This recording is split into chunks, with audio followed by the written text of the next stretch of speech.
COVID-19 has forced a new reality into existence that most economists figured would not come for another generation. Terms like working from home, telecommuting, the gig economy, a Zoom meeting are part of the vernacular considered the new normal. It remade old habits and business models, forcing the world kicking and screaming into a totally different way of getting things done. Old paradigms have been revisited. What is the purpose of life? What is the reason for our existence? It renewed the focus on a universal fact. If one is not part of the solution, one is part of the problem. The pandemic has ambushed the economy with a perplexing question. Why do jobs exist and what constitutes work? It forced the unthinkable into existence by questioning what is the real purpose of labor. A job results only when there's a problem costing someone money. A job does not exist to pay a living wage. It does not give insurance or health retirement benefits. It is not to provide personal gratification or fulfillment.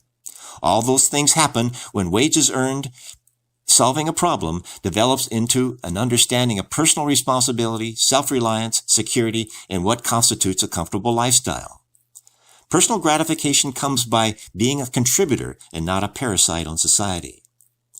This virtue no longer is taught in our public education system nor in the public domain. Compensation is paid only for an individual's contribution to solving a problem that will never be greater than the cost of the problem. No one will pay $15 per hour solving a problem that is costing $10 per hour when not addressed. The pandemic brought this fact to a head. They found it was no longer necessary for a business to have an office complex, employee lounges, latte machines, or social gathering spaces if the business's problems could be solved in the employee's bedroom on a computer with keystrokes. The pandemic also spawned the concept of a guaranteed annual income, providing a living wage in order to prevent poverty or homelessness. It is never sustainable in a capitalistic economy. It addicts the individual to governments like a drug dealer. When the money runs out, desperate measures are taken by the victim, resulting in anarchy or tyranny. When a politician uses the word create jobs, this shows a complete lack of understanding about the economy and capitalism. Creating jobs is code, for the government will create a problem in order to give money for someone doing nothing. This provides temporary gratification to a worker who transitions into a class called entitled and a liberal voter. The voter eventually becomes convinced they have a right to a living wage for merely existing. The con game continues when the government recalculates what is a living wage. The catchy liberal narrative, more money is going back into the economy, causing it to grow. This makes as much sense as when the Native American Indian described the foolishness of daylight savings time.